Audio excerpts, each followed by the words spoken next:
Hello, everyone, and welcome to Making the Rounds. That was actually very funny. For some reason, your screen froze for a sec there, and Oh, I thought you like biting your straw. It's a good time. Anyway, I am no. I am joined here by Theon Greyjoy, aka Emily Rand. As we get How many people into are gonna get that? I feel like Game of Thrones is very popular, so most people get that if they're on Twitter, and I'm assuming most people came here from your Twitter and not mine. So that's I don't know about that's what we're gonna go with. that. Um, I hope everyone is having a lovely day before Worlds. It's actually nuts. I cannot believe Worlds is already starting now at this second because I don't know. It feels like there's been absolutely no time between. Okay, this is just not. It keeps freezing on you. I'm just gonna full screen your But face so it stops doing why? that. Xobius hates me. Anyway, so that was the worst intro in the history of talk shows. All right, But we have a legacy to uphold of incredibly scuffed production. everyone thinks that, I'm officially a producer now, so things got better. No, No. absolutely not. No. Absolutely not. But so we are here to talk about the play-in stage, which a lot of people don't really talk that much about because they don't think World starts until Worlds starts. Ha ha ha ha! Group stage in New York. But I think the interesting thing about play-in is that there are 12 teams in play-in this year. That is a lot of games because there's going to be 8 games a day for the group stage of play-in, going which starts tomorrow. I think play-in is pretty important because this is the basically the most important time of year for so many players, right? Just think Mhm. about over the course of the season, you're playing in CBLOL, you have so many fans, right? You have hundreds of thousands of fans who watch the stream all the time, and only one of those teams makes it to the world championship, and you put all of your emphasis, all of your work into trying to get out of this playing stage. This is basically the most important time. Many teams will just aim for getting out of plans, but a lot of them also aspirationally they want to make like top 8, right? Quarterfinals, etc. So for them, this is just like the big grind against like what is considered impossible or what is considered not likely, but you have to believe if you get this far that you can make it. So this match like means a lot to the players that play in them. So from my perspective, we are going to discuss that in detail. I probably spent more time watching play-in teams preparing for this Worlds than I have watching the other teams. So anyway, Nice. Emily, what are your thoughts on play-ins? What do you feel Uh, going into this? so it's pretty interesting because I think years and years and years ago, when was it? I don't know. It might have been like 2016, 2017. Um, I wrote about how I wanted to see international wildcard competition integrated into like the Greater Worlds competition, and I think the idea is sound in terms of how they initially why you would do that because teams kept it like the gap used to be massive and like the gap is closing used to be a meme on both ends, so between what people would consider minor regions and then the four major regions and then within the four major regions Korea and everyone else, and both of those have definitely narrowed, especially at the top. But it's narrowed to a point and now feels like it's widening again, and from a like to your point, there are so many really interesting stories about every single one of these teams, right? But the way that it's approached through scheduling and the way that the challenge for broadcast in terms of how many narrative beats are we going to even be able to address? And also, there's not a good comfort zone where some of these teams are always going up against teams that are about at their level or like slightly above. There's sometimes still a massive gap between like an RNG, for example, and like an Isurus Gaming, right? So like when do you have time to actually address like their narrative? Because Isurus Gaming is the home, like technically the home team, right? And they have their players have a really cool story. I don't even know how many people are around who remember how good Seiya was like off the jump, like all the way back in like 2013, even as early as 2012, I think. People were like, he was playing on NA server, and people were like, oh my gosh, he's so good. Like, and the fact that we barely get time to talk about that really sucks. Like, it's really shitty. It almost feels like an afterthought because you're doing 8 games a day. You don't have time to address a lot of these team narratives, and it's really frustrating. And I think it's frustrating for teams as well who like their entire year. Like you said, there's only one team that can qualify for some of these minor regions. Your entire year comes down to like going to Worlds and having to face RNG and not having, a lot of dedicated time to your story or to your players or even recognition of how you grew during the season. So I'll stop ranting about this here, but the system is really stacked against these teams competitively, and then it's also stacked against them narratively, which is from a broadcaster's perspective. Like, obviously, I'm new at this. I've only been on the LCS broadcast for 2 years. Um, it's really frustrating. Like, it just not to have any sort of like space and time to dedicate to that on the actual broadcast. Yeah, and I think that that's where shows like this come in because Let's if go! we want to talk for a half hour about Seiya, theoretically we could, but we probably won't since you do have a hard cut in 2 hours, and I don't I know do. if we I want have to another make meeting. it's 2 hours. But Seiya is one of the big stories, right? Yeah. I think of the group stage. For you, what is the most exciting storyline in plans that you think people might not know about if they're just coming from watching mostly major region games?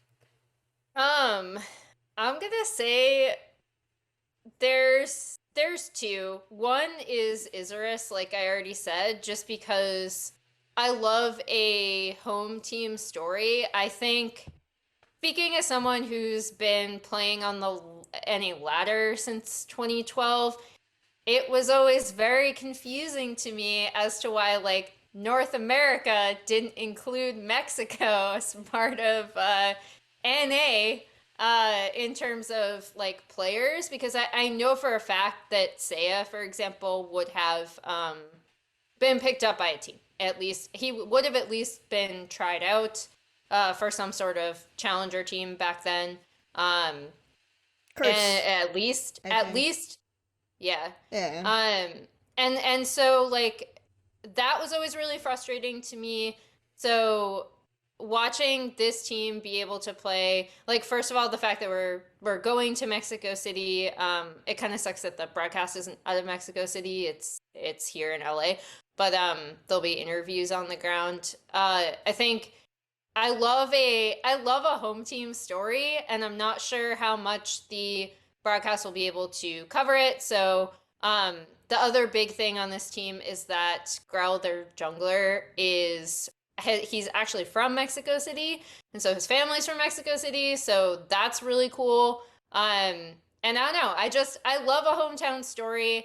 I think that they're gonna have an uphill battle in terms of competition, but I wanted to spend the time to talk about Mhm. the team as like they're playing in their home city, they're playing in their home region, um, and it's always been frustrating to me that Saya didn't get on an LCS team, so now I want to be able to do some justice to someone who has like what at this point, if you add up all of his championships, it's at least 7.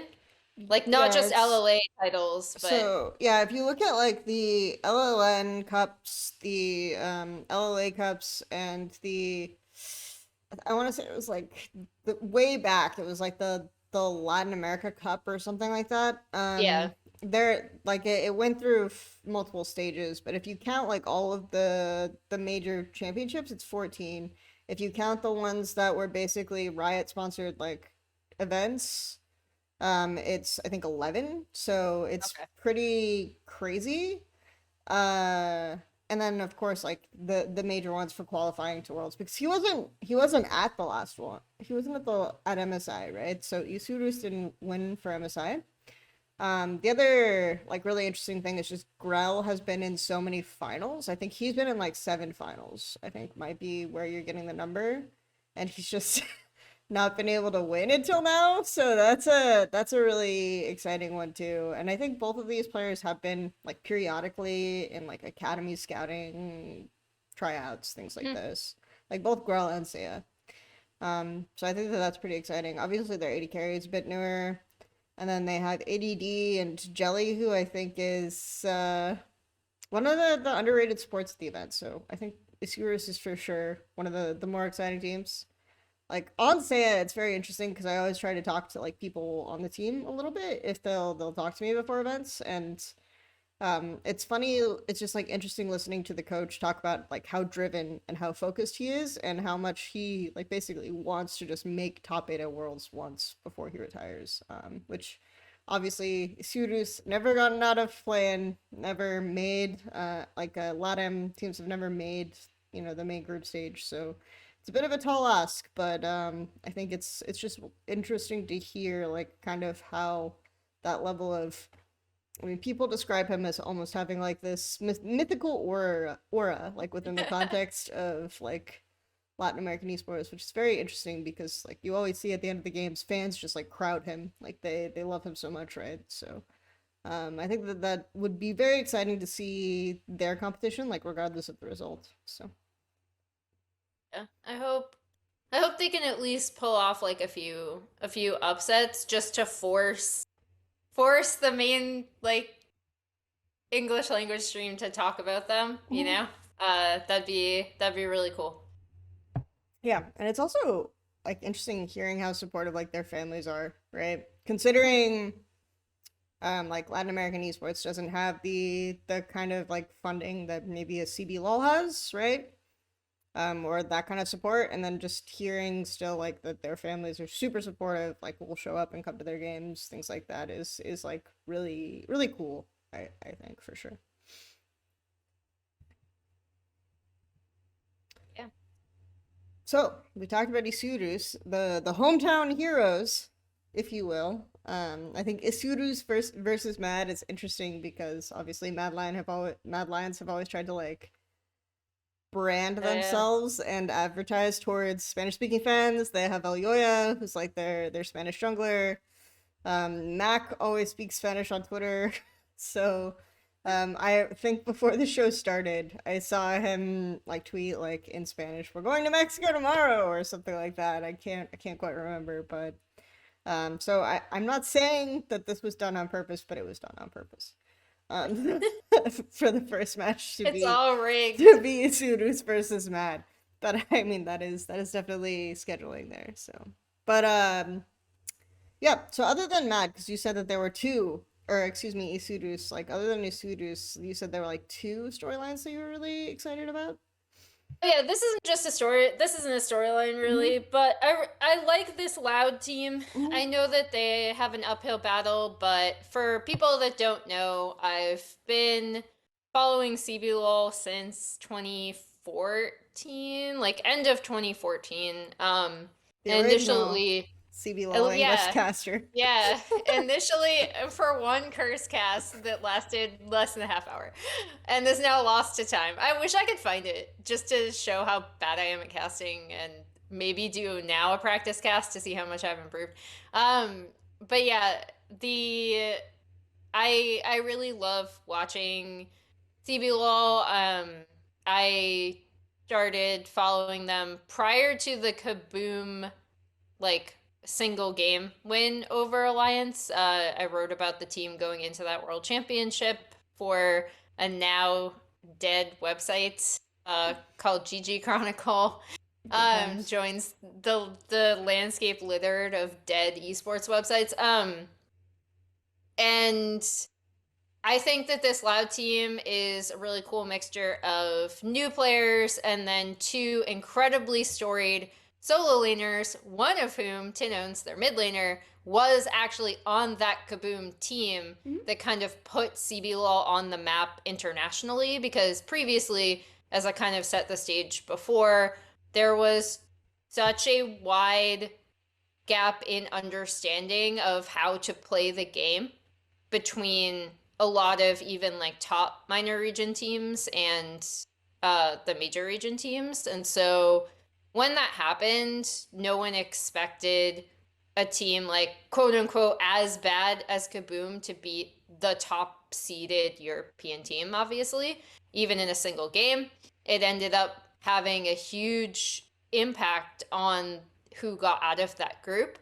And after that, I started following CBLOL, so I'm very, very familiar with Tinones and then Robo, their top laner, kind of the two like really, really storied players on this team. And I think their solo laners are the two players that like you kind of want to be looking at. But then you also have Brance, who like is, you know, a kind of the young rookie 80 carry that they promoted because he was hopefully going to have a better relationship with the two solo laners in particular. And he has been like for people that didn't watch them in CBLOL, at the very least, you've probably been watching him in Champ Q at this point, because he's like been kind of this small little star of Champions Queue um, since he's had some like really, really flashy plays. So that's always fun. Like I always love a young player who you know believes in their hands, and you kind of just, if you're the veterans on the team, you kind of just point them in a direction and hope like you know like go do your thing. I think those are the three players that I'm really looking out for on this team in particular. I just think it's cool to watch Tinones come back to the world stage after such a long time. Like the fact that he's still playing, the fact that he's still one of the best mids in the region is really, really cool. I love this team a lot. Once again, I think they're going to have a very uphill battle in terms of competition.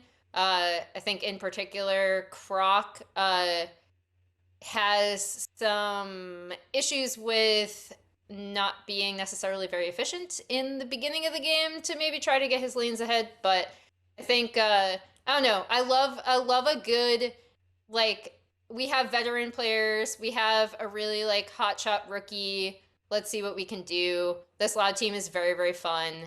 Um, and who wants to ignore the narrative of like, again, someone like Tinones, who's just been grinding in CBLOL for years since he was put on the international map back in 2014 to return to the world stage. I think it's really cool. And I hope they do well. I'm always kind of rooting for the CBLOL team to knock a few people around. So I ended up like Tanones is a very interesting player, and I think it's partly because he was on that Kaboom lineup, and then he was just gone until Mm-hmm. I think it was like 2018 MSI, I want to say. And so you didn't hear from him then, but he was still like, if you're an international fan, right? If you follow CPLOL, obviously he was around. But so what was very interesting is that yesterday, I think I saw someone did a what is that style of article that does from a sports person's perspective, like their life story basically, and uses like the first person perspective, like what Oh yeah, is, like yeah, the Players Tribune yes, the Players style. Tribune Yeah. style article.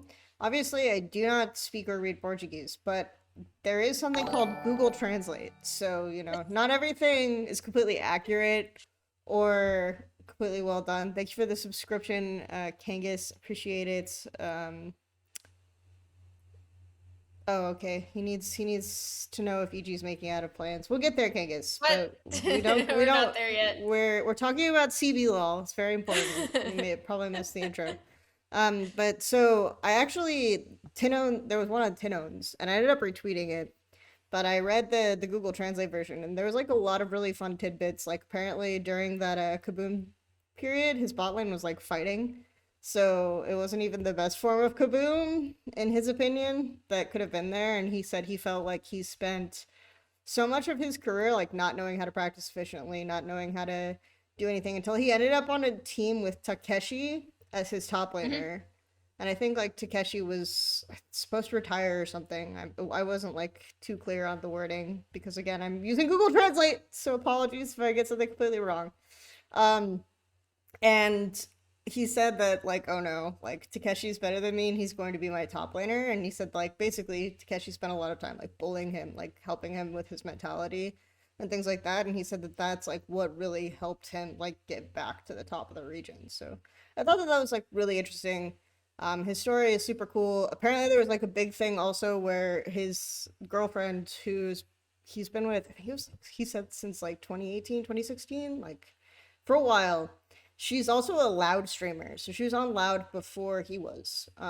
And so and she had never gone to his games in person, but she was there for the championship. So there's like a really like you can find a Twitter video of like her running up to him and hugging him, and it's like really cute. So yeah, like basically, I am now interested in like Tinone's story again, just because of Hmm. like exposure to that kind of information, that kind of content. So I really wish that like the English broadcasts, like English sites, had more access and more coverage of storylines like that because they're very cool, right? To see those types of things.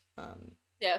And for people that don't know, again, because you might not read Portuguese, I also don't. I only know like some League of Legends terms and a lot of swear words. Um, the actual like media around CBLOL is really robust. Mhm. Like it's an incredibly popular league. I know people joke about like, oh, if I want to get engagement on social media, I just like pander to Brazilian fans, but like putting that aside, like their fan base is massive. And it's really like healthy. Like they do a lot of players tribune style articles. Like I remember one with Talkers a while ago, former oh my gosh, INTZ mid laner from like that Mhm. 2016 team. So yeah, they put out like actually a lot of media about player narratives and stories. So it's not that difficult to find. It's just a matter of translating it and then bringing it to an Yep. English language audience. But yeah, I think it's interesting because it's definitely like that core of that Pan Gaming roster Hmm. previously with Robo and um, Tinones that I think make up the identity of this Loud team.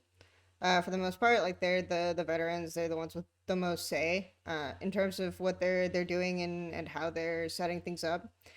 It's also really interesting because a lot of Stevie Law fans are saying Tinones is like playing his best league ever Hmm. because of the fact that he was always like a passive kind of mage player and now he's whipping out shit like Silas, um, like playing a lot of these types of more aggressive playmakers and setting up things for their team. Like when I watch Loud, it's very fun to see them play like Silas Olaf, like solo lanes, and then just basically run down like the top lane all the way past tier two, like super early on in the game. And I'm hoping we get something like that. I don't expect them to be able to do that against some of the stronger teams.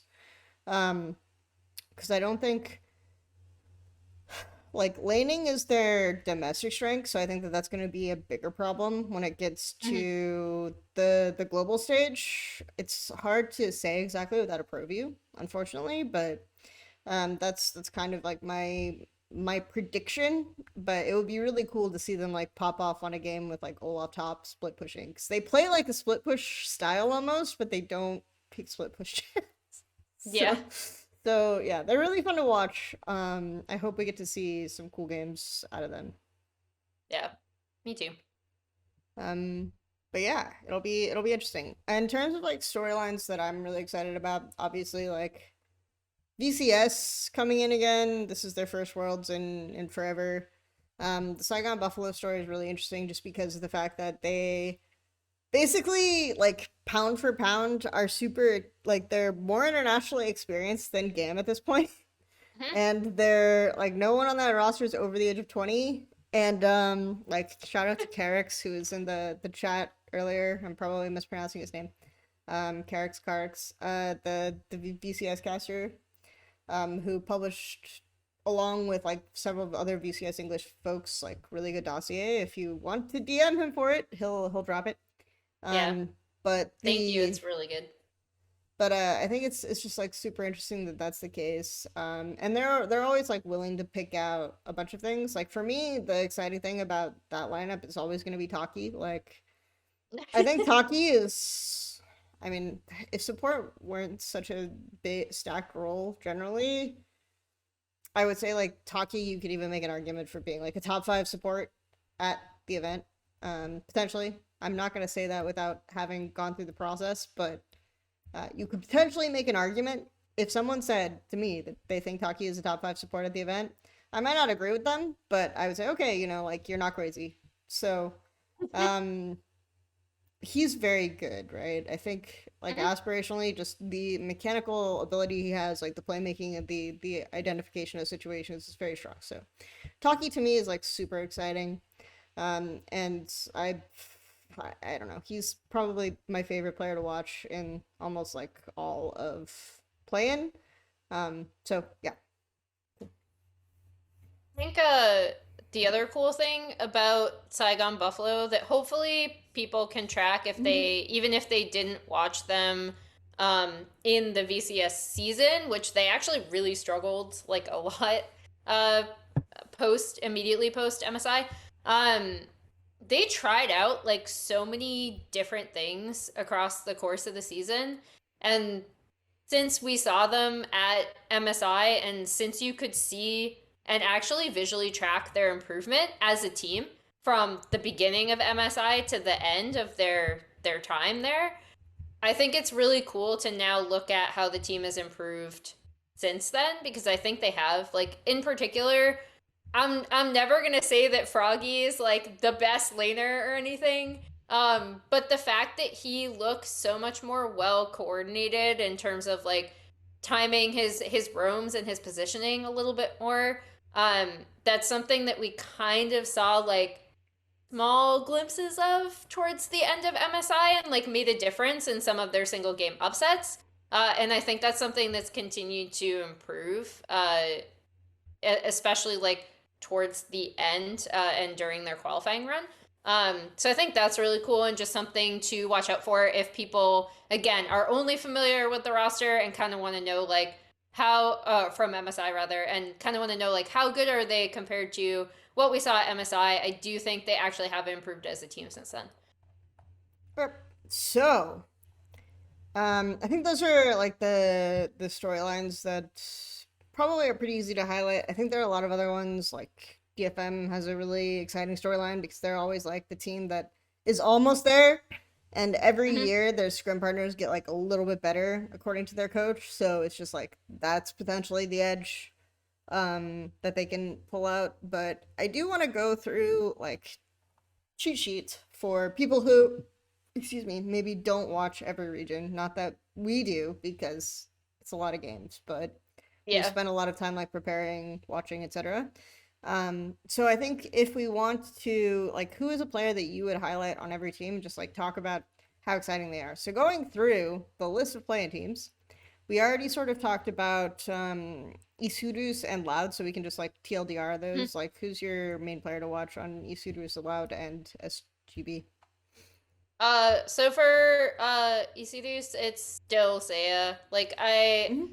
I really again, cannot reiterate how long he's played, how much he has continued to just grind this game through the years, and how good he's been since the beginning of his career and continues to be. I think it's really admirable how dedicated he is to the game and how he's been able to stay consistently good over the course of like a very long career. Um, like his career, I remember at least as long as my memory is not failing me, hearing about him before LCS even started. So like again, he's been playing for forever.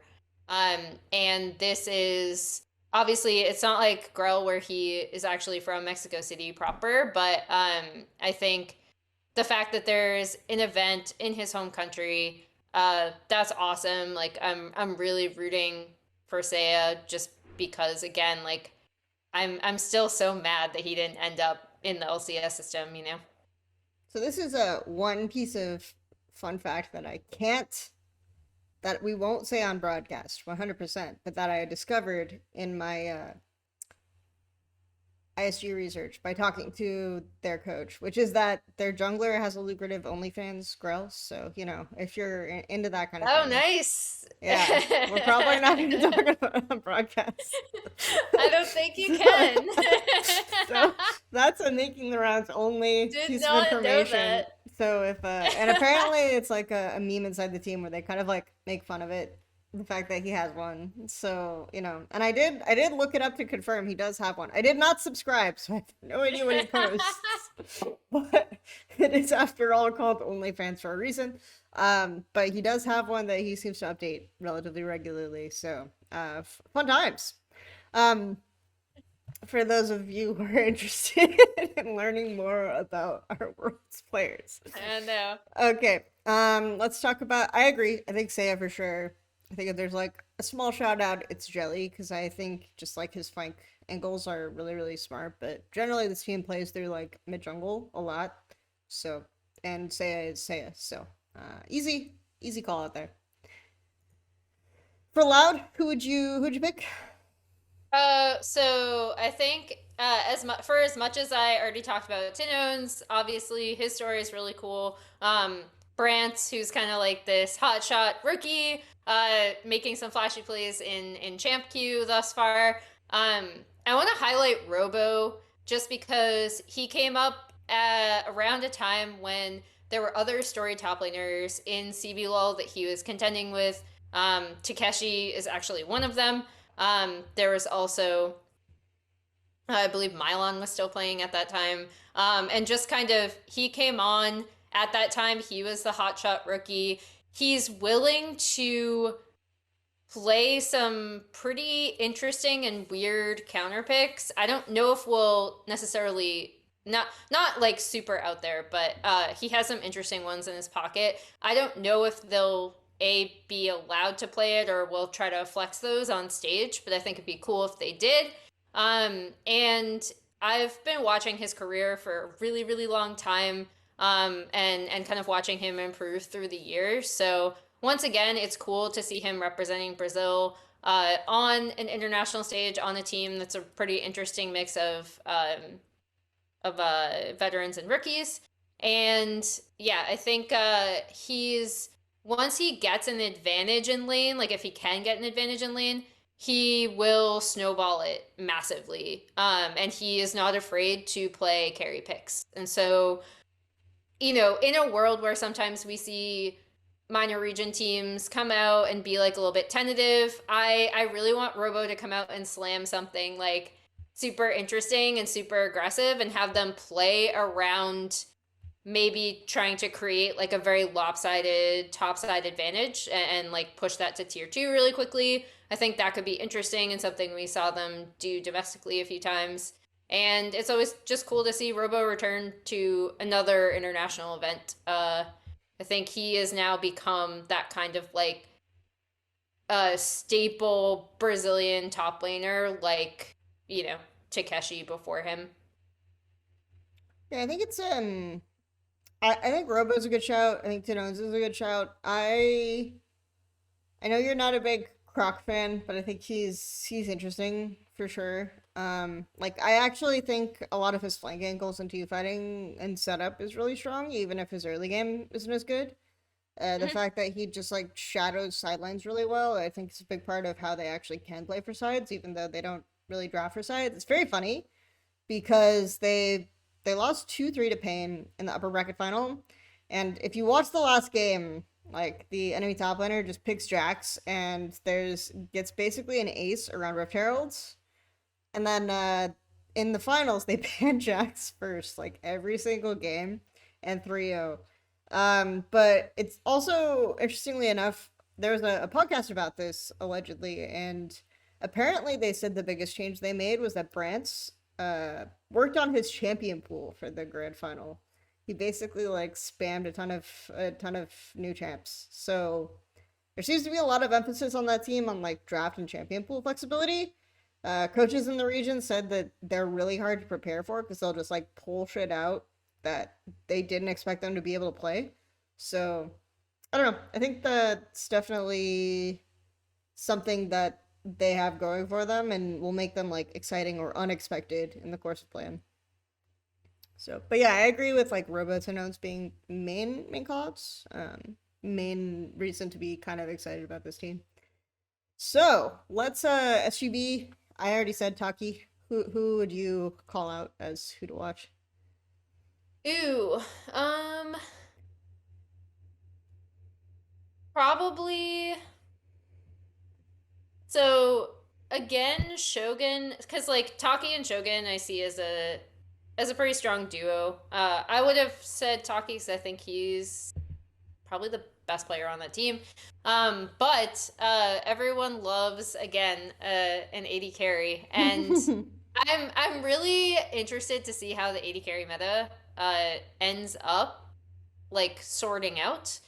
Because if it does return to something like a Tristana Kaisa meta, I think that 2v2 is going to be really, really interesting, right? Because you Mhm. have Aki who is willing, not only who has like a really good initiation sense, and also if support pool opens up a lot more too. But you have Shogun who is obviously a Tristana player, and like if the meta opens up to that more kind of carry style, I want to see how they handle the 2v2, and I want to see some of those team fights because I think they have the potential to be a really surprisingly strong duo together. Um, I'd hesitate to say it would necessarily be in lane because that will also depend on their opponents and the matchup. But I think they have some interesting picks that they can pull out, and they are very aggressive. And when they get off the ground, again, like any good 80 carry, you point you point Shogun in the right direction and you should be able to clean up a team fight. So I think there's like a lot of potential from the overall bot duo as well. So I'll give Shogun a little shout out. I still think Taki is the better in terms of like how they stack up against the top international competition, but that duo lane is really cool. All right, let's finish up pool three because we haven't talked about Wildcats or Chiefs yet.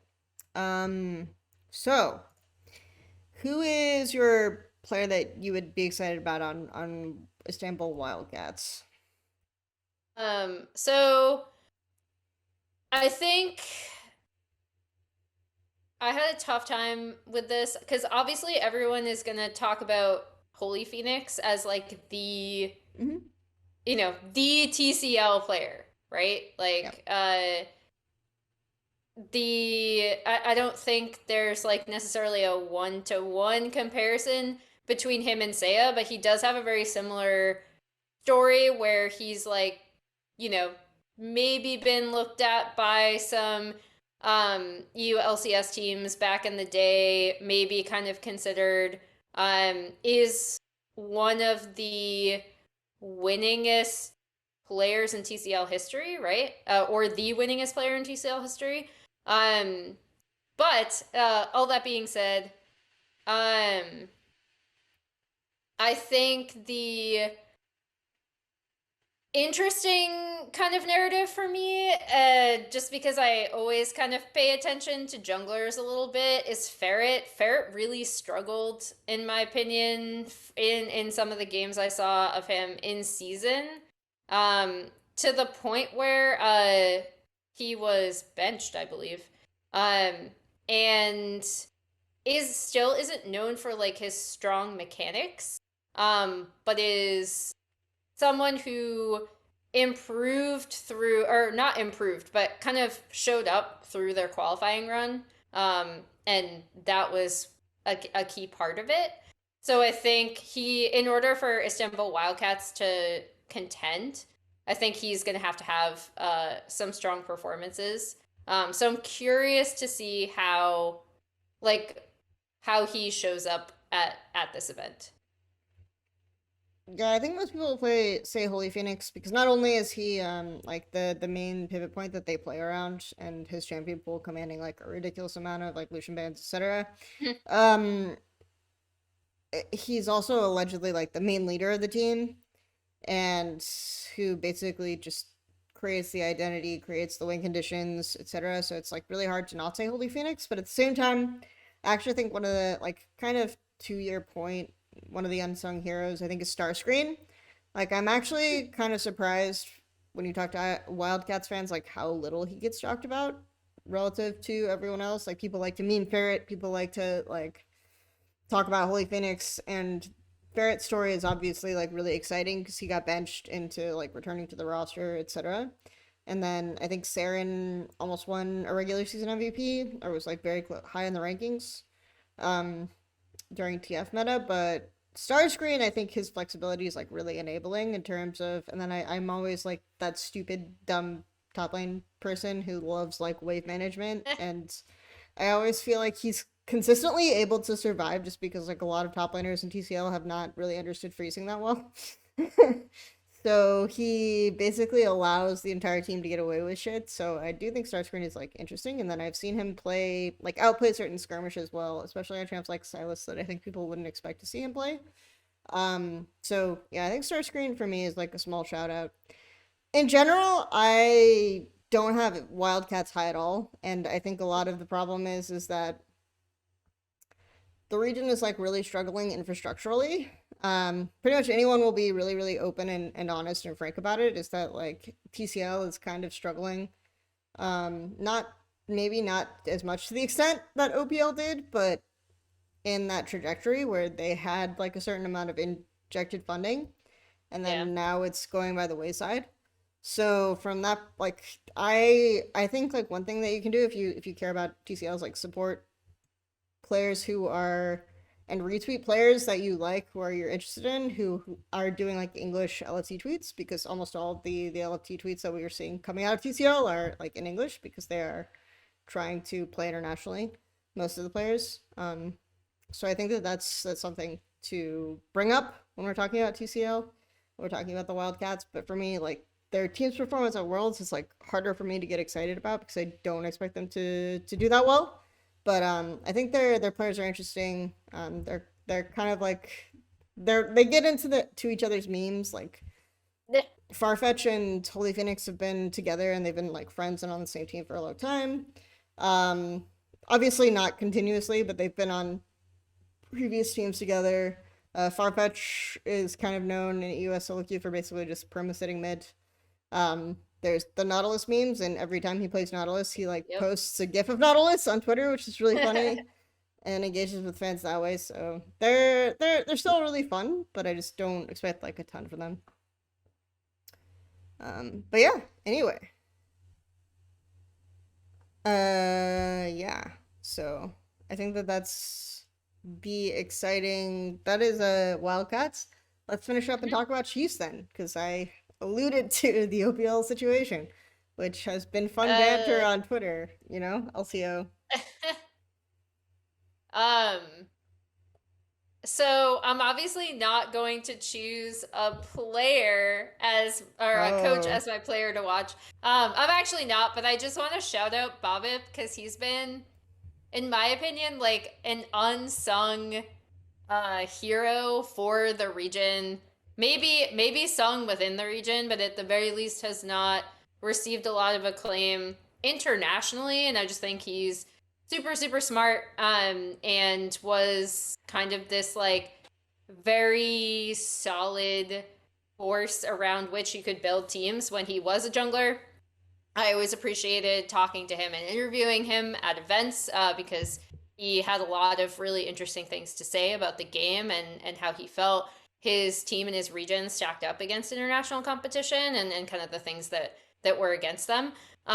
This entire team is fun because they're all kind of playing with varying chips on their shoulders or to kind of prove um, their metal, not necessarily like for Oceania and then also for themselves after maybe having come to NA or come from other teams. For example, Arthur was replaced by Willer before last year's World Championship We don't for talk about HLE. Willer. We don't. Yeah, he vanished Mhm. mysteriously. But like this whole team is very like we all have something to prove because everyone has said that we're shit at some point. Which I always like. Uh, I'm gonna highlight Tally because I think he's role swapped a few times from top to mid back to top back to mid I think um he is someone who's been kind of outspoken of how like even if North America has maybe better individual talent because he's played in NA Academy Mhm. um that the difference can be made up in like cohesion and communication. Um, I think I don't know this entire team. It's really difficult for me to highlight one player. I do want to shout out Tally. I did shout out Babip. But overall, this is just a very fun team because I feel like they're all playing with a chip on their shoulder. They're playing to prove, like go up against the odds, even more so than a lot of other minor region teams do, just because of the situation in Oceania, the fact that so many people in NA, which actually bugs me as a person who's from NA, I have never made this joke on broadcast, and I will never make the joke on broadcast that like Oceania is baby NA because I think that's really annoying and insulting. Um, in some ways, despite the fact that obviously we as a region have tapped Oceania for a lot of talent. Um, They so yeah, are in. that They are North that America, Emily. Did you not get the memo? We like the physically moved Australia and New Zealand so that they're next to North America now. anyway, be proud of your region. But Go prove Mexico, people wrong. Mexico is Yeah. not clarifying. Like Mexico Yeah, is I'm not. just God is so tilting. Anyway, pick it up. I'm done ranting. No, the team is really fun. I think it's actually interesting because I kind of feel like they wouldn't. This is like from talking to them and seeing like how they interact. That this is a team that doesn't want us to highlight a player in a way, you know, Yeah, because I can see that. they're very vocal about like they're playing together because they think they're the best that LCO has to offer. Most of them have played in, and well, three of five of them have played in NA in some capacity. Tapu and Tally both played top lane in NA Academy. You had Reyes obviously play for MTLCS. And then you had Reyes, excuse me. It's not Reyes. I keep saying that. And then you have Aladoric, who's been to Worlds before, right? But I think in the C9 group, yes, I remember that because the Peace Ball lane did fun things. And then you have Arthur, who obviously played in LCK previously or played with Chovy. Mhm. And then so they're all very like strong unit. They say that individual talent might be stronger in NA, right? But we play better as a team. It's kind of like the line that they use. Um, I also think that if I did highlight a player, it would be Aladoric because they went from kind of like losing and knowing Aladoric would be a good option for them, and then going completely undefeated regular season in summer and winning out, only Mhm. dropping one game in the playoffs. So I think that that's like he's a good player to highlight. I think he's mostly like if I had to do if I'm putting on like my coach analysis is like mostly like a Rakan one trick, but he's very like in your face aggressive, which I think creates a lot of opportunities for them. Their bot lane tends to win a lot of things on their own. This team is just like super fun because they're all memers and there's a lot of Mhm. like inside jokes. Um, I don't know if you guys like random fun facts. Apparently, Arthur orders mayonnaise on like everything, and Ugh. everyone finds it disgusting on the team. So that's like a running joke. They lean into like the Energizer dancing meme a lot, stuff like that. So I don't know. LCO is interesting because I think they all like are kind of proud of the fact that they play for they play because they love it. right? They play Mhm. because they want to. They don't get the money that NA does. They don't get any of those things, but this is like what they want to do and what they enjoy and what they love.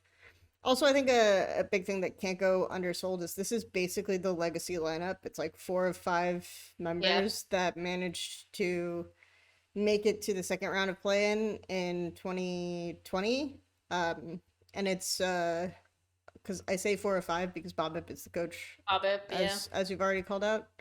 And it's funny because they all talk about how democratic the decision making process is. Like, we decided that Bob would step down and become a coach, like this kind of Rip. conversation.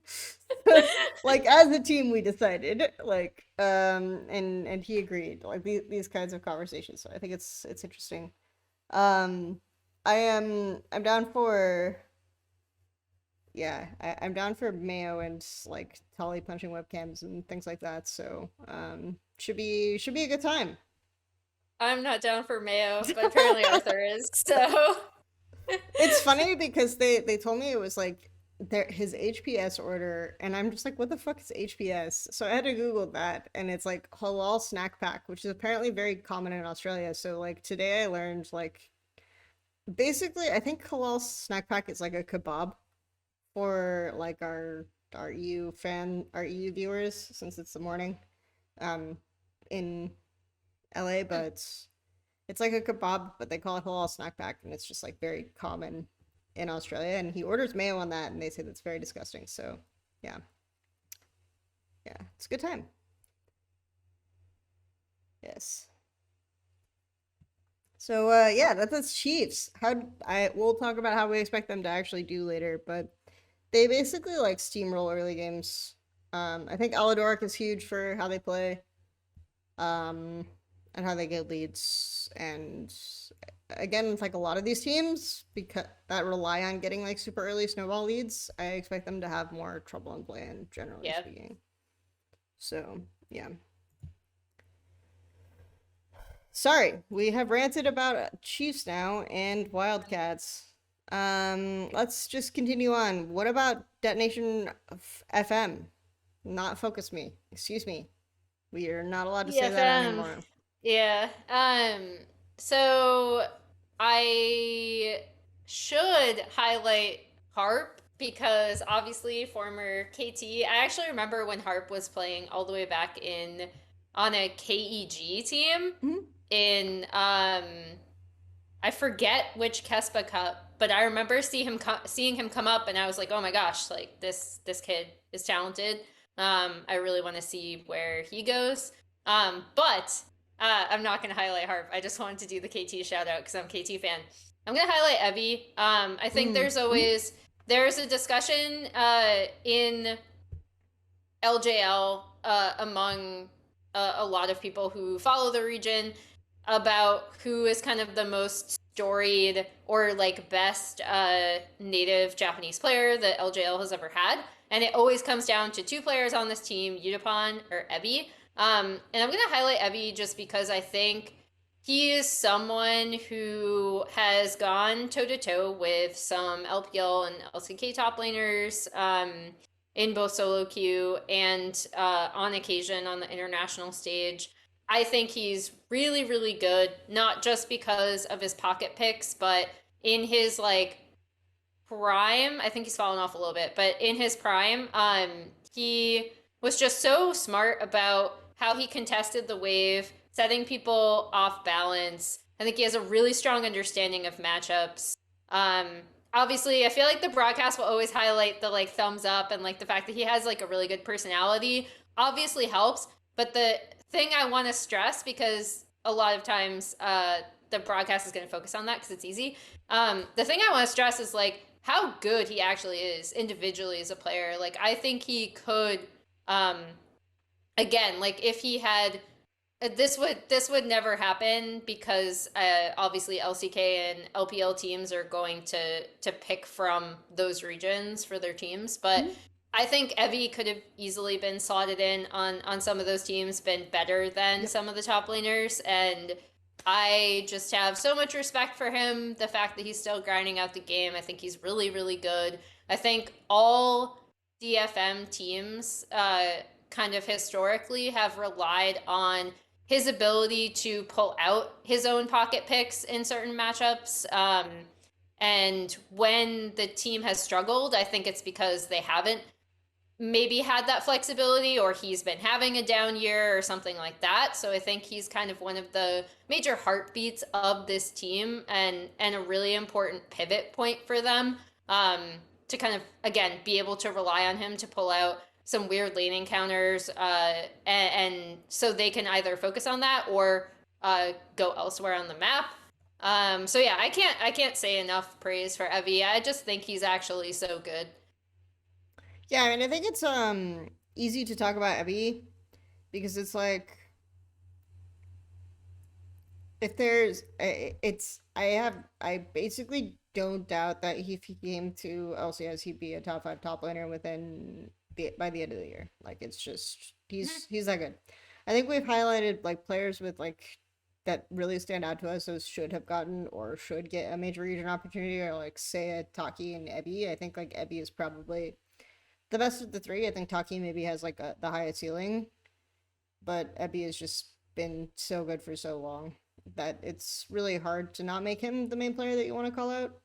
I think the Udapone is interesting because the only other player at Worlds who's been on a team or an org longer is Faker.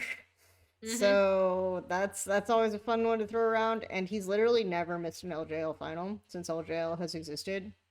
Like he's always been in the LJL final, and the only two of the times that he's lost to Ebby. Good times. Shout out to Joshi for his historic LJL knowledge there. Um, the other element is like Kazu, the head coach, basically. I don't know. He says that the thing about Udapone is that he's just like always the same player, right? Scrims, stage, worlds, playoffs, always the same player. Like you always know what you're gonna get from Udapone, and he's just like very focused, very good at games. So I think that there's like a something to be said for Udapone as well, just being like the legacy. And I think someone tweeted that like he's basically been playing on DFM for almost half of Jojo Pyun's life, something like that.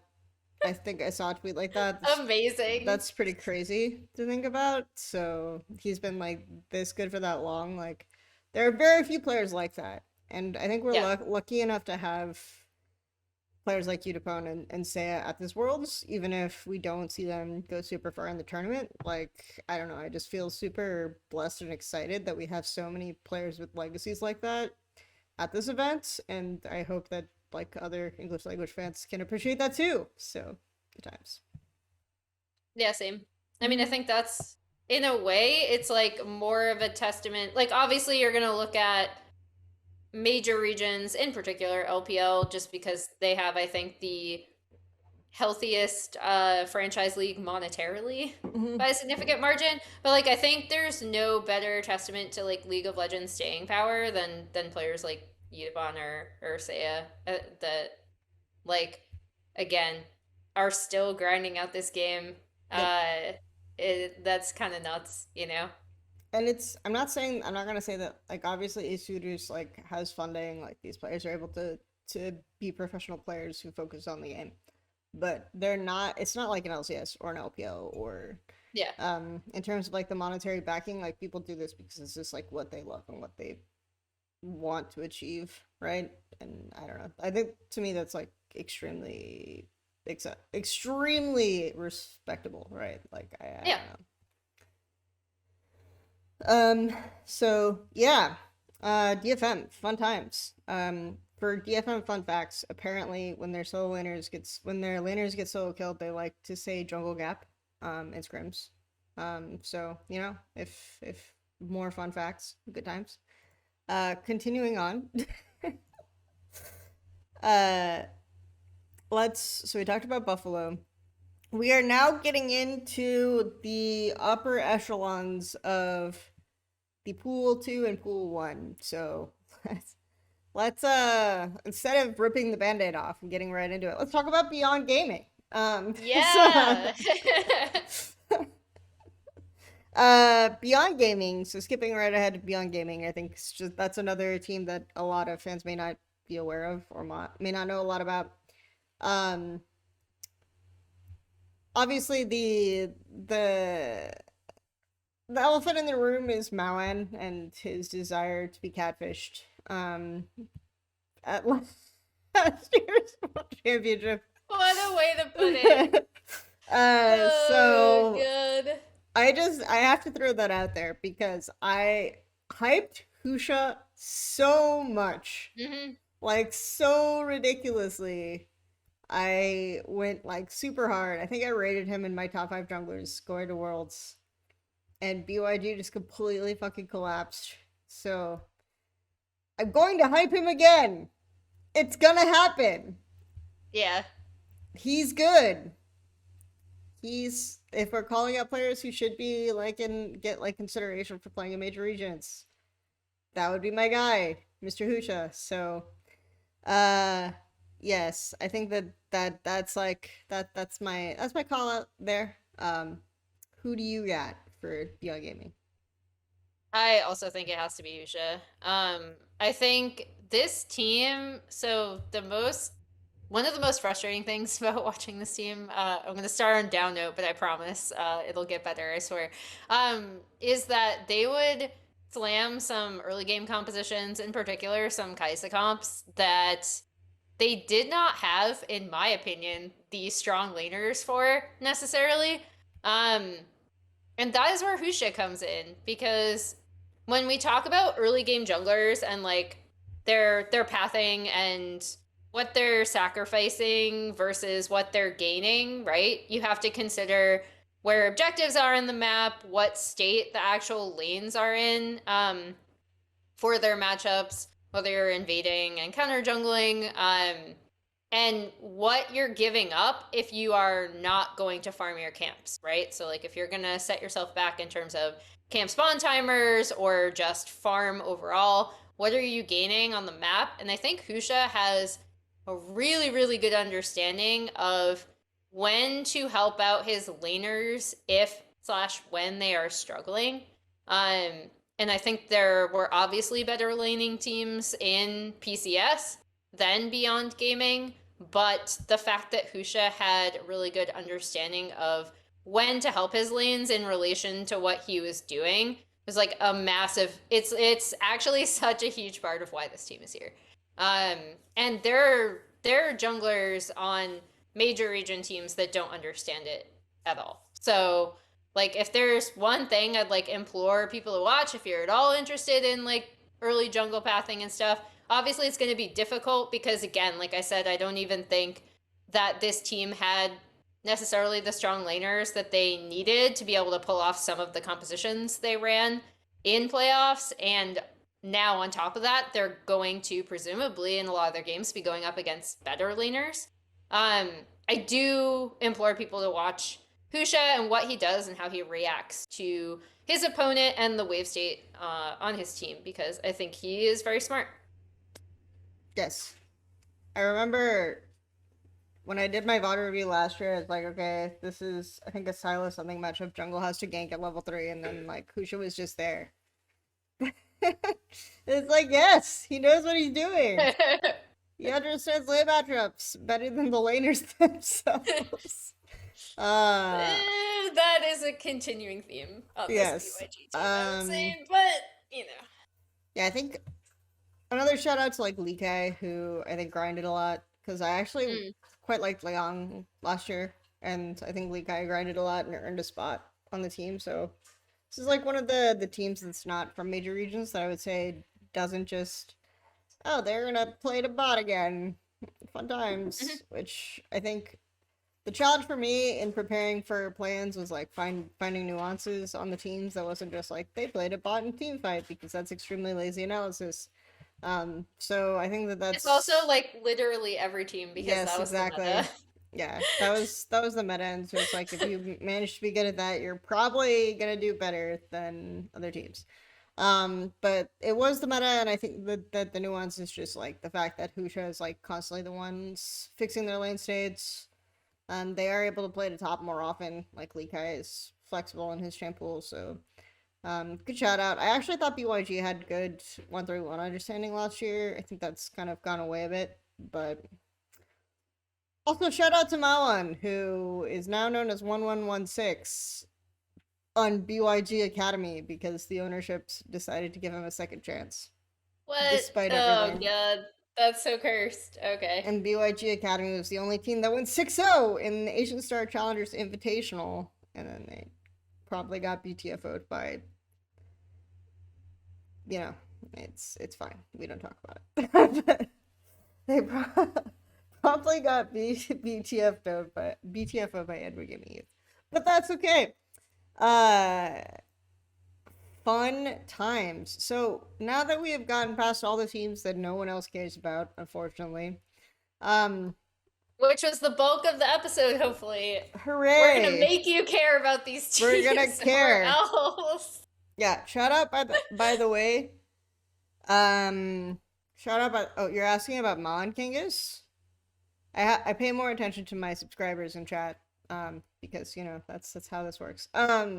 Mawan is basically he leaked picks that that BYG ended up not even playing at last year's World Championship in the plan stage, in order to somewhat like not for money, allegedly to a girl, but then it turned out that Yep. that girl was not in fact a girl, and he got catfish for picks, and he's been banned from the top level of play in PCS, but he's allowed to play PCS Academy, and the org decided to give him a second chance, and now he is name changed to 1116, and he was one of the best laners in PCS Academy, and I think that's the main reason is because if you watch Minji at all, on BYG, I don't know if there's a lot more that needs to be said there, but basically the moral of the story is you get forgiven for cheating if you're a better player than other players.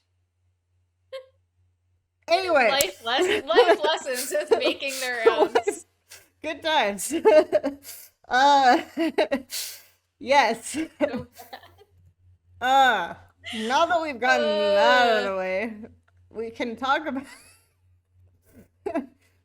Evil Geniuses and Mad Life. Actually, before we go in, I think since there's kind of an elephant in the room in terms of like substitutions, visas, Oh yeah. etc., we should talk about probably the situation with SGB, Fnatic, and EG, even though hmm they're all very different situations. I think Saigon Buffaloes is the easiest because they all just like last minute got their visas, so I'm not expecting them to have a lot of practice going into play in. Yeah. Fnatic, for those of you who don't know, Upset and Hillsong were hit with the COVID. And so it's extremely likely at this point, not officially confirmed because I think like the COVID restrictions in Mexico are extremely loose, such that basically like if they get cleared and if they test negative for COVID, they're allowed to play on stage, is like my vague understanding of the situation. So if they test negative for COVID, they can still play. But like if they basically have to test negative for COVID today, effectively. Um, and then Are if they? I'm just asking because I wasn't sure if they would be allowed to get on a plane. Are they actually in Mexico with the I team? actually don't know that, but my Okay. understanding is that they're basically waiting on the final clear to decide whether or not they're playing them or not. So Okay. based on that, my assumption is that they are in Mexico, but I don't know. I don't actually know. Yeah. I was curious only because it was my understanding that even with how loose the COVID restrictions are, you are not allowed to get on a plane if you've tested positive for COVID within the past like 24 hours or something. But anyway, I'm not going to speculate anymore. I was just curious to see if you knew. Yeah, like I'm not gonna speculate more on it. It's just that that's my understanding on that's the situation, and that's why there hasn't been like a final confirmation on who exactly is starting for Fnatic yet. Yeah. But if not, it's likely gonna be Bean and Rux, who are their Fnatic Team Queso, which is their academy team, within LVP, the Spanish ERL. Uh, will be playing, and Team Queso is funny because it's like they went from eighth to They went from first place and winning and going to EUM and placing top 5 to 8, and then to like 8th place in LVP in summer. Though I have not watched that much of it, but I am told that that has more to do with the solo lane champ pools than the performance by Bean or Rux. So my understanding is they're still like decent insofar as they were. I have not had enough time to watch some Team Queso. Unfortunately, I will be transparent about that. So, I have not either, so. but yeah, that's the from like people I trust. We'll shout out veteran, why not? Who watches basically like every year all game known to man. True. That is the reason why Team Queso struggled in summer. The TLDR is like, okay, so likely I'm expecting it to be Bean and Rux in the first week to play in, which is why I have Fnatic pretty low in my ranking if we get to that. But I think that will be an issue just because of the fact that they play for like perma pushing wave at bot, not necessarily because I think upset is like fundamental to how they win, but because of that factor being like them maybe changing how they want to play because that's what they did last year. It's like basically I felt like upset wasn't actually fundamental to how they played. They just played pushing bot. So they played for pushing bot, and then they went into Worlds and like, we can't do that anymore with Bean, and then they tried to completely change how they played, and it looked terrible.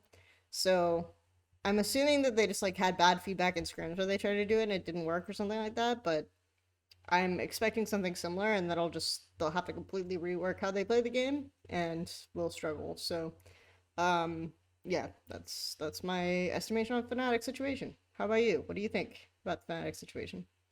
Yeah, I have no idea how this team is going to perform with the substitutes, mainly because, again, we talked about the meta that got them here. And I was actually really, because obviously we don't know how scrim metas are going to pan out, right? Like, Mm-hmm. I was talking to Yonkos about this the other day, and he was joking how, like, the West could either be really, really good or doomed because there's even more smaller scrim pockets Mm-hmm. because teams were unable to boot camp. And in particular, Fnatic, there were all these rumors about like, oh, they're not scrimming, and then this whole thing came out. So the thing I was most curious about with this team, I'll say, after that very long-winded intro, is I was really interested to see if the meta shifted away from enchanters, Hillsong back on engage supports Mm-hmm. and roaming with Razork because I think that's such a good look for Fnatic. Um, for as much as there's the memes about Hillsong like inting to win and all that kind of stuff. Like I think those two, roaming in particular, Hillsong roaming is incredibly good for Fnatic to slot into. Um, and that has obviously changed, right? And I think more so than like playing around pushing bot, Hillsong to me is such a Mm-hmm. crucial part of how Fnatic wins, and the fact that he's not on the team. And this is not like an insult to Rux. It's that very few people play like Hillsong, right? And I think they rely a lot on him and his map pressure. And I don't see them being able to do the same thing with Bean and Rux. I think the best situation for Fnatic though is again because we're trying to like predict the 12-18 meta. Is if we do end up flexing more towards like humanoid being able to play stuff that potentially affects side lanes, um, and them being able to play a little bit more towards top side with a potential Caitlyn Ashe meta, which is one of the kind of things that's floating around in terms of like what we're going to end up with AD carries. So I'm really curious to see if that happens, if it might be able to help them as opposed to like something that we're more used to in terms of qualifying, where it was like we're gonna slam either Sivir Zeri trade or some sort of bot lane to like pushing bot lane 2v2. Um so yeah, that is the thing that's the most curious to me about Fnatic, but they do drop a bit in my estimation if they have to substitute in Bean and Rux, and obviously people are going to talk about how good Upset is, and I think he's like phenomenal team fighter. But to me, in terms of play style, I think Hillsong is the one that they're going to be missing. That is more crucial to like how the team plays. It's interesting to me is I feel like both Mad and Fnatic are very mid jungle centric, but in different Hmm. ways.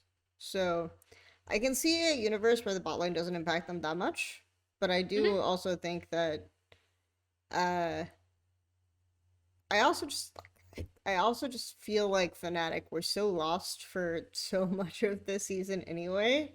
And then they basically ended up playing around Razork more, like Razork doing invades towards playoffs, and Humanoid like taking really forced trades for lane prio, so being like super mid jungle centric in that way, where they set up they like almost like damage their lane stakes for Razork's advantage. Hmm. Whereas like with Mad Lions, it's more like Elioya helping Elioya and Niski like helping the side lanes who can't like Hmm. survive on their own. So I don't know. I think it's really interesting because I I can see it going a lot of different ways, but at the end of the day, I wasn't that high on Fnatic anyway. So it's really hard to say. There is a universe though, because they do play around Roswark, and we do expect like some of the like super heavy farm frontliners like Hecarim to be more Hmm. popular for that this meta just like unexpectedly completely suit them, and for like engaged supports to be, because engaged supports are also good for Rux, like Yep. as far as I could tell from his champ pool.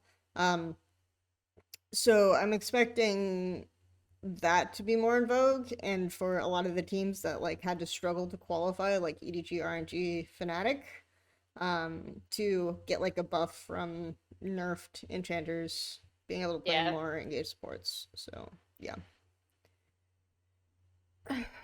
yeah, hard to say, but I do expect it to be impactful. And I know that you wanted to rant about COVID and short turnarounds, so feel free to do so as we. Oh yeah, I'm concerned. So my thing is like I am concerned. Mhm. Uh because obviously I know that there are like, fail safes for broadcast. We have enough people that someone can sub in. Like I mentioned, I'm a substitute on play-ins.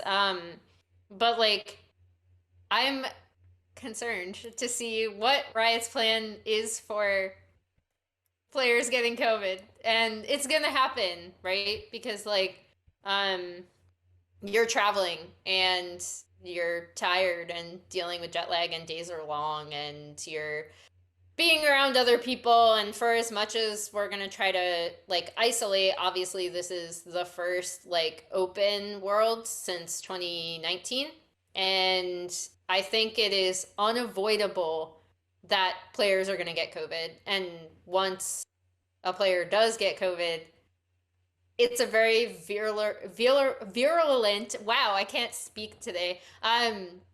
Disease that's easily spread, especially if you're spending a lot of time in close quarters with other people. So I would love it if there was some sort of announcement, contingency plan, something, because like I feel like they've been so stringent in their testing. Like, for example, LCS, if you have one player test even false positive, and shout out to Golden Guardians who like managed not to flip a table with how many times this happened to them. I think if it had happened to a more popular team, people would be a lot more pissed off about it. But like, you had to play from home, right? The entire team had to play from home, and that was already the contingency plan. So even though it was kind of shit, that was the plan that was in place. Um, for a false positive and for like a true uh positive. But I have no idea what the plan is going to be. Like, are we making sure that there's enough good internet at the hotels? Like, what's going on? Like, I'd love for them to get in front of it, because I guarantee you it's going to happen. And so then it's like, okay, are we just pretending like we've seen some cases in the US in like Major League Baseball or in the NFL where it's like, no, they don't have COVID.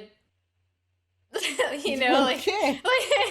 which I don't think Riot can do because they've already set a precedent of how stringent their testing is, right? So it's like I I would love to see them get out in front of that. Hopefully I'm not like putting my job on the line or anything here, but like honestly, like that's something that I think it would behoove them to talk about, like what are the contingency plans, what is the internet situation looking like at hotels, what's going to happen when players inevitably get COVID, because I think Fnatic is not going to be the only team that's affected by this. Yeah. I agree. I think the biggest question mark to me is because I know the practice rooms themselves also require negative COVID tests for you to even enter the practice rooms. So I know that we've already experienced this in the collegiate tournament that happened for the people who aren't aware, like the NA collegiate event that Yeah. occurred, where we had to have teams play from their hotel rooms on shitty laptops, and then like certain orgs and certain facilities like stepped up to offer their location. Shout out CLG. And Face It, yeah, they were both of them. So I think that those are options that are obviously not available probably in Mexico City. Like maybe they are, and we will get like some heroic orgs or some like individuals step forward and allow for that to happen. But in the Mhm. meantime, it would be nice to know like if there are certain locations where that's set up, if there is like hotel provided laptops or something like that, or that are useful. I don't know. I have no idea, but I'm like I'm waiting for there to be a team that has to use like NA amateur players as subs because that's what's available. Yeah, like Good times. that's the thing with like Yeah, visa qualifications and stuff. Like it's gonna. All right. Anyway, that's my like COVID rant. with all the Twitter drama about Faker being paired with like collegiate players in Champions Queue, and then he goes on stage in T1. That's just seven collegiate players because of the No. COVID Oh restriction. my god. The most cursed timeline. Oh man, but Twitter would pop off so hard, man. That would be Ugh. excellent.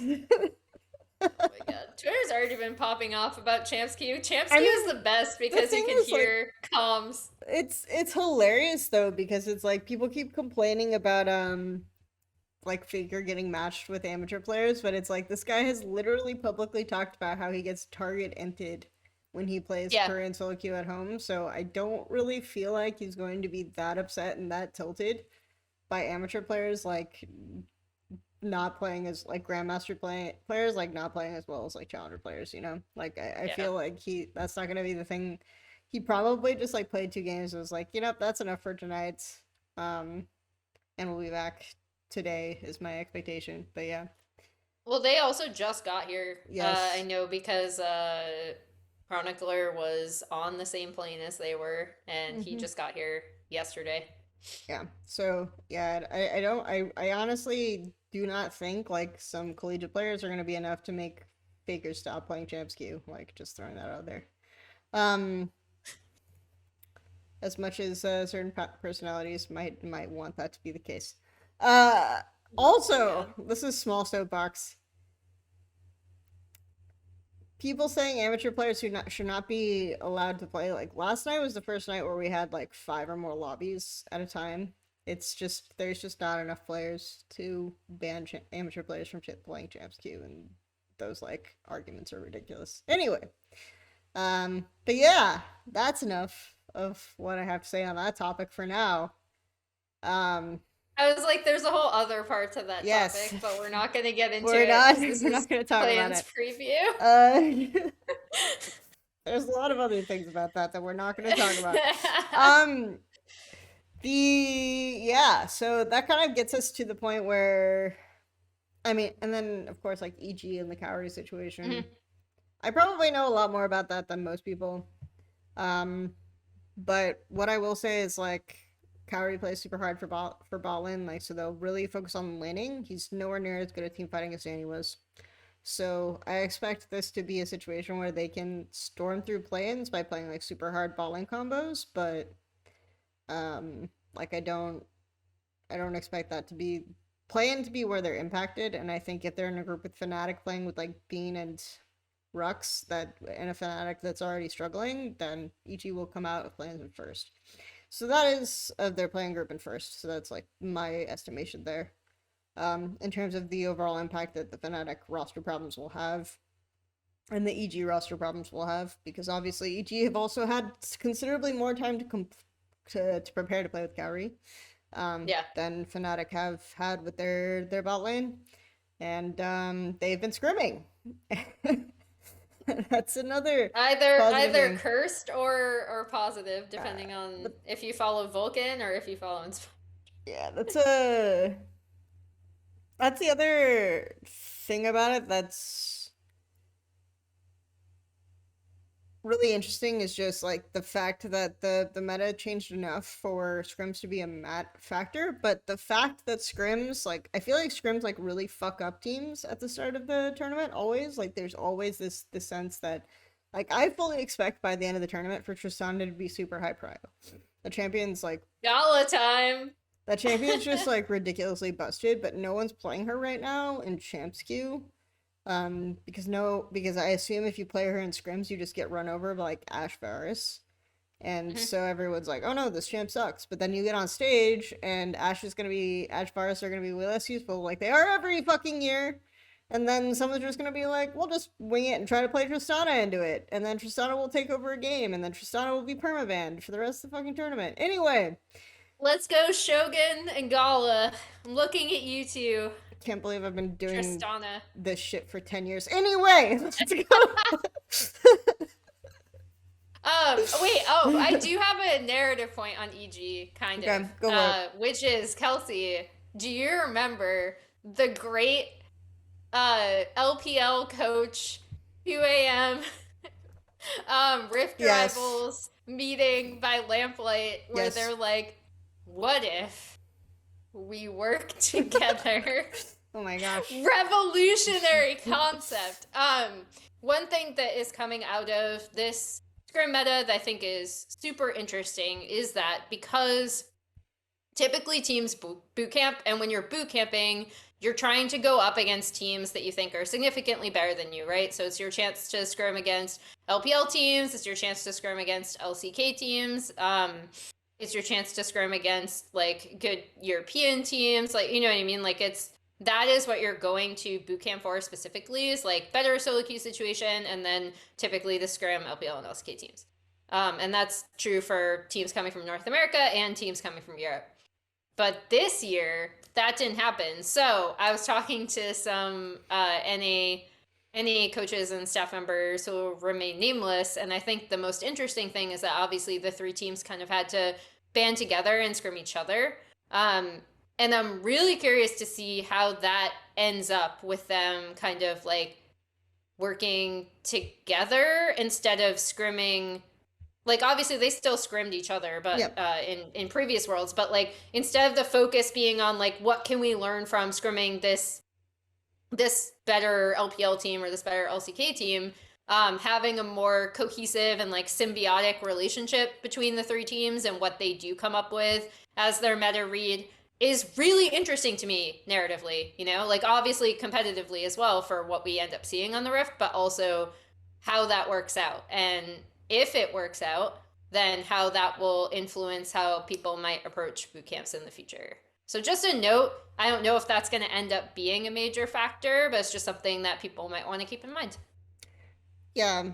I think it's interesting though, because I know for sure, like, EG are scrimming non NA teams at this point. So I'm curious, like, how much that gets diluted as well. Sure. So I don't know. It's very interesting for sure. I think that that's like a good point to bring up. It's just like how much the scrum culture does impact the course of the event, and the fact that this year there has been so many like scrim pockets in general where there's Mhm. been a lot more isolated practice in regions leading up to playing, and that can be something that just like really messes a team up for sure as well, where it's like let's say that you've been scrimming like three NA teams for the past 3 weeks or whatever, and then you end up scrimming like an LCK team once, and you get slaughtered in like 15 minutes and they're playing completely different things. And you're like, oh my God, our match is tomorrow. Do we keep playing what we're playing? Or do we? Because like those situations Yeah. happen all the time. It's like, what we're playing is clearly shit. So we should completely change what we're doing. And then you have a day to adapt. Or you just like dig in your heels and you go into the next day less confident as well, thinking like, either way you go in less confident because you're either playing something completely new Mhm. or you're playing something that you've been playing with the like doubts fresh in your mind from, oh, they just completely destroyed us when we were playing this yesterday. So definitely like a huge impact on that type of environment and that type of situation. I it's one thing that makes like worlds very exciting as Yeah. well. So and I I want to know expect what the the impact to be exacerbated. Anyway, go ahead. I know I was gonna say I want to know what the pick that everyone tries to slam and then decides is bad is gonna be. You know, like the Echo Jungle, Mm-hmm. the what is the scrim pick Yep. this year? I'm I'm gonna bet it's gonna be like bowling picks, like K Ash Varus, I think, is my guess.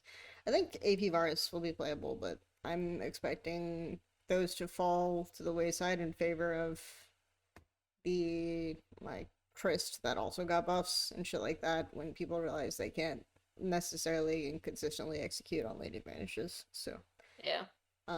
hooray! Especially like post durability, even though since durability came out, I feel like Riot and Game Balance have been rolling back durability, which is Hmm. again another thing we're not going to get into today. Yes. We need to bring back making the rounds, so it's just us ranting about League of Legends topic. Random shit for no reason. Like, But yes, so since we don't care about the other teams, fuck them. Let's just about the I want to make one note. If it is honestly comes back to be Kaisa, uh, Trist meta, Mhm. RNG, and And Hecarim. especially if yeah, Hecarim and if enchanters are like Dunzo, Mhm. it's a massive RNG buff actually. Like significant RNG buff because Ming um, interestingly enough, I also think it's a carrier buff as well. Mhm. But you have the two of the best supports in the world are just so fucking good and engaging and control an entire game from that. So I really want to see engaged supports come back. And if that happens, it's a massive buff to RNG. There is a chance that the stars completely align and you get like team fighting top laners like Maokai or Perma. You get Hecarim jungle and like just fast clear jungles being meta, and then you get like Kai'Sa, not Tristana, and like engaged supports being meta, and then just RNG finally win worlds.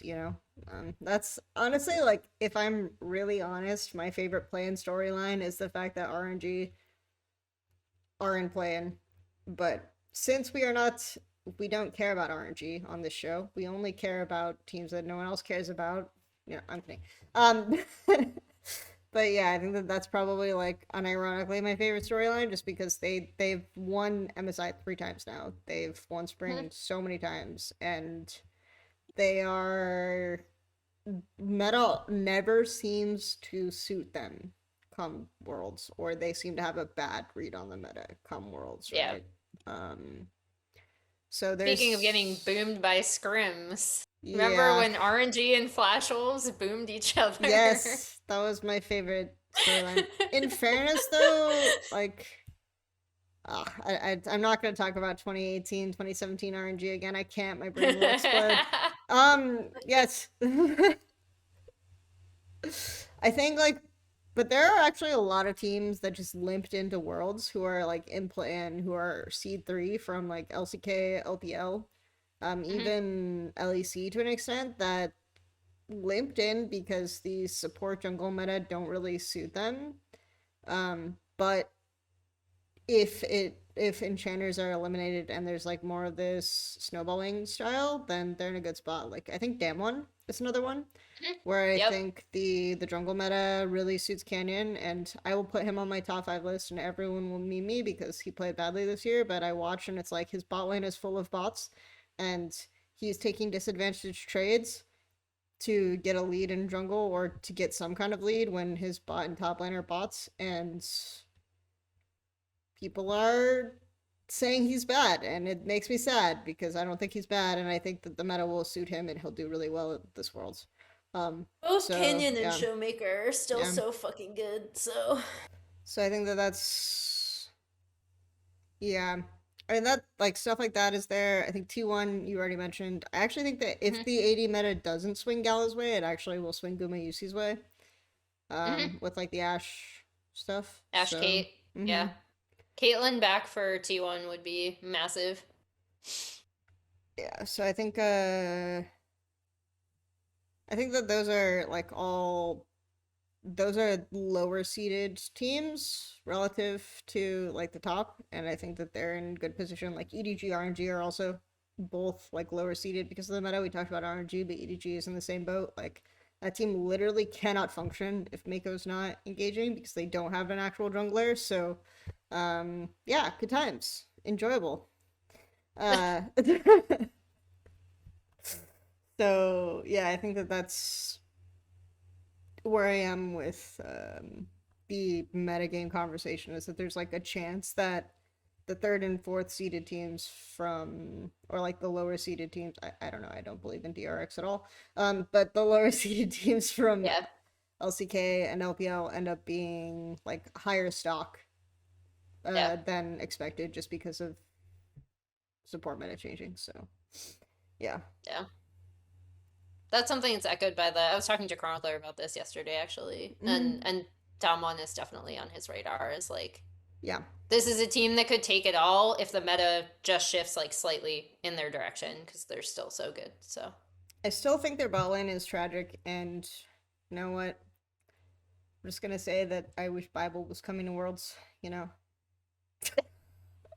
well, I wish KT was coming to Worlds, but you know what, Kelsey? We don't always get what they want. And DRX beat them, and they almost beat Damwon, and I'm still mad about it. Shout out to whoever keeps saying that Emily is going to be disappointed in the KT Reddit threads. You're a real one. Nice. You and Cubby should like get together and cry about LSB and KT. It'll be a good time. So I did think Liv Sandbox were going to be here over Mm, DRX. I will say that. yeah, like I don't know. Cubby for some reason was just like obsessed with LSB all year for no, but it was a good time. So yeah, I think fun. Kroko is good. Like, legit, I think he's really good. But anyway, Krakow, they're not yeah. here. Again, they're not here. We are staying on track. We are very focused and structured. Obviously. Incredibly professional show, as always. So yeah, before we wrap up, I did want to go through and basically talk about like a highlight match that isn't like, for example, EG versus Fnatic or something like that. Yeah. For every day. So day one, what do you got? All right. So I'm actually looking at Loud versus Beyond Gaming. For all of the reasons that I talked about Beyond Gaming and Loud, I think there's like a really big jungle mismatch. But I think Loud might be able to make up for it, especially if they decide to pressure topside. With mid jungle, I think that could end up being a really interesting game. And if you remember, even though most people will be still picking BYG here, um, Brazil has a history of going in very loose and calm and collected, right? And then they win their first game, and then suddenly the pressure hits, and they look kind of as expected for the rest of the tournament. So I want to see if that holds true. Obviously, I've already said like I have a soft spot in my heart for CBLOL teams, and I'll always kind of be cheering for them a little bit. And I think this could be a really interesting matchup depending on what Loud want to do topside. So that's my match. I also have a lot of game, but I have a lot of DFM. I think that Ooh. these are the best teams from regions that don't have teams already in the main stage. And I think that the matchup is relatively interesting just because of the fact that you do have Like I think Yaharong is like way weaker than Arya, for example. Mm. And I think Tinon's Robo have been showing up. I expect it to be uh DFM favored, but I think it's slight enough that it's interesting to me. So yeah. Cool. All right, day two. What do we got? We're already pretending that we don't see day one games. Yeah. So without knowing what anything happens on day one, I'm actually most curious about Saigon Buffalo and DRX, actually. Yeah. Just Actually, because that's a good shout. Mm-hmm.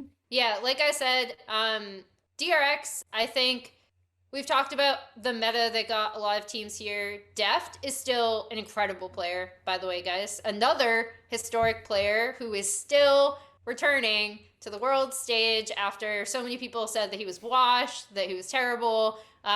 He's been playing out of his mind. He's one of the primary reasons why DRX are here. On the opposite side, I already talked about it. If Shogun just decides to slam Trist, that bot 2v2 with him and Taki can be really, really interesting. Saigon Buffalo also just do, again, a lot of fun things that might not necessarily be the most efficient map choices, but they will sometimes overload the map. Froggy does have a much better communication with the rest of his lanes on the team, which is also something to watch out for if he is slamming something where he can affect side lanes. So that is a really interesting matchup to me because I think there might be a world where Saigon can beat them in a single game. I think it's still a really uphill battle, especially since Deft is playing so well. But then, hey, you get to see a legacy South Korean AD carry show up on the world stage, which is also always fun. So yeah, I like that matchup a lot. Yeah, I'm interested in that one as well. I think just because I expect DRX RNG to be kind of a blowout, Yeah. I don't think DRX are quite. I mean, like there's definitely some positives for DRX. Like I think Zeka is decent. Um, he knows how to play around jungle well. Obviously, Def's been playing well. But I think and I actually think Kingen is better than Doran. Controversial take, I know, crazy. Ooh. But so I think there's like some positives on DRX, but they're mostly based on like individual player overperformance, which I think SGB is sort of the king of. So yeah, I think SGB can definitely have some individual player over performances that take out DRX. So that matchup's like pretty hype. I think purely on storylines, Chiefs DFM is also interesting, just because both of those teams were basically like almost undefeated domestically. So yeah, I think that is fun. Day three. All right, so NA fans are gonna hate me for this, and again, I think it's actually massively EG favored, but I think Chiefs looking to enact revenge on NA because like obviously we all saw the memes coming out of the Neo group at MSI, right, where it was like G2 very solidly in first, EG very solidly in second, and then Order kind of all the way down at the bottom. But yeah, this Chiefs team is so fun. Like I can't stress how they all have a chip on their shoulder. They all really want to prove very specifically, just because of the way that people have seen Oceania and North America for the past few years since the residency change and since Sydney kind of shuttered their doors and the OPL was closed. I think Chiefs will be going into this matchup with a massive chip on their shoulder and feel like they really, really want to improve. They want to prove rather that their synergy can beat the region that's kind of gutting their own. So yeah, that is like my kind of like hype narrative matchup for day three. Yeah, I would say DFM BYG, but like I'm at the risk of picking a DFM game all days in a row, which is really terrifying.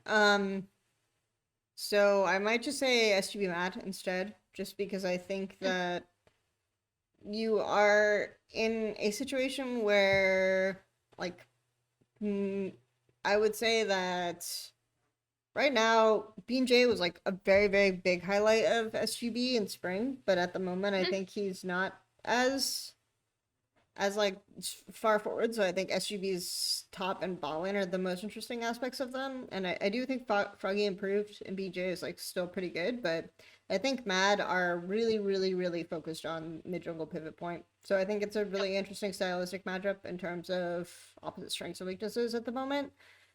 So like I think SGB Mad is interesting enough that it can be like really fun, and there's even some upset potential with the mechanical skill that the SGB players have. And I think like Mad's bottom top have been struggling enough mechanically that we could see an interesting game. Though Kaiser is again one of those players who I think will do way better in engage meta than with enchanters. So Yeah. there's always that call out. Big agree. Okay, day 4 and the last day with fewer matches, 6 instead of 8. Hmm. This is a tough one. Yeah, because I'll there's a go lot of with hype on this one. yeah. Well, there's also going to be a lot then possibly tiebreakers. I'm gonna, which are always either hype or like the antithesis of hype. I'm gonna go actually Wildcats versus Isurus. I think I really again want this kind of home team narrative. I think it'd be really cool if groups are already settling out and this is kind of their you can see like this is their swan song. This is the game that they end up taking. Again, I still think it'll be a really tough time for Isurus to take matches at this tournament, but and this is nothing against Wildcats, but I would really like to see them take at least a single game in front of their home crowd. And this is probably or not probably, I would say this is their best chance to do it, despite the fact that I wouldn't pick them to win this matchup. So yeah, I hope that they can I hope that we can find a way to again just celebrate this team and talk about them um in front of their home crowd. And who knows, maybe we'll get an upset on day 4 and that'll allow the broadcast to kind of give them like a good send off. I think I actually have ISG over Wildcats in my Ooh. ranking anyway, so banger. Um Chiefs versus Loud, I think, is probably my secondary pick. I think there's interesting enough storylines in the sense that it's like storied, like multiple storied members, rookie in the ball lane, and then you have journeyman junglers. Also, Croc previously played for Chiefs, so that's kind of fun. I don't think he played with any of the teammates though, but still, interesting, fun storyline. I think so that's like kind of a cool little thing there, and I think if Chiefs end up being like as strong as Legacy or as interesting as Legacy, like and end up surprising people, even though I had them rated relatively low, it's an exciting opportunity for them to do well in this matchup. I think it'll be pretty close, like Loud versus Chiefs. So good times.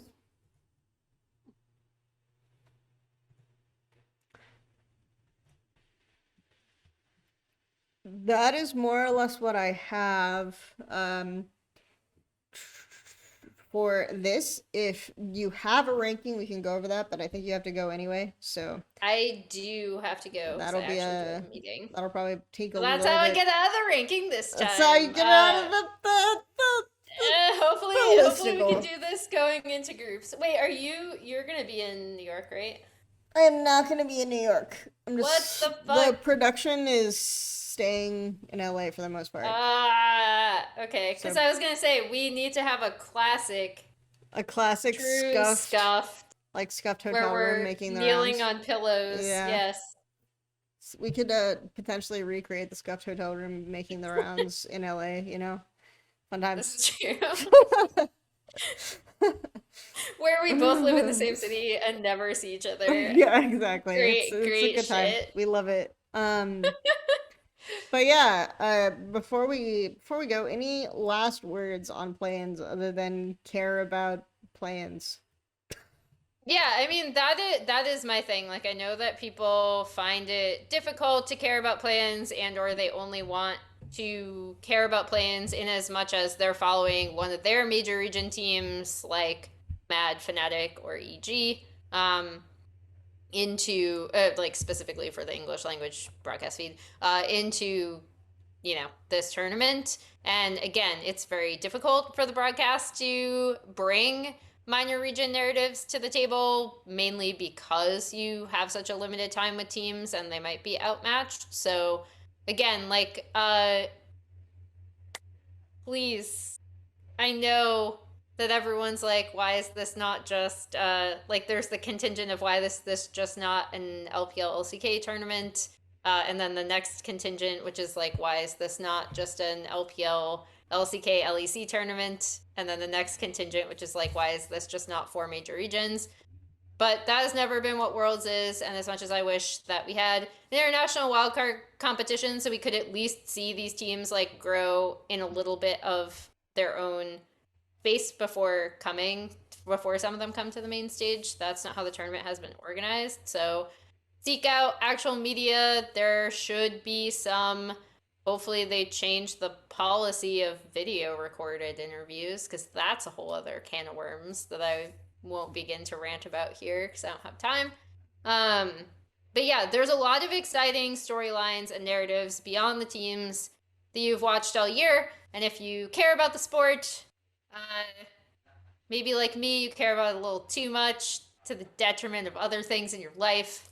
There's a lot of really interesting players and narratives to root for. So seek those out, find one. I encourage everyone to find one player that's not from their region that they think is really interesting or like want to root for.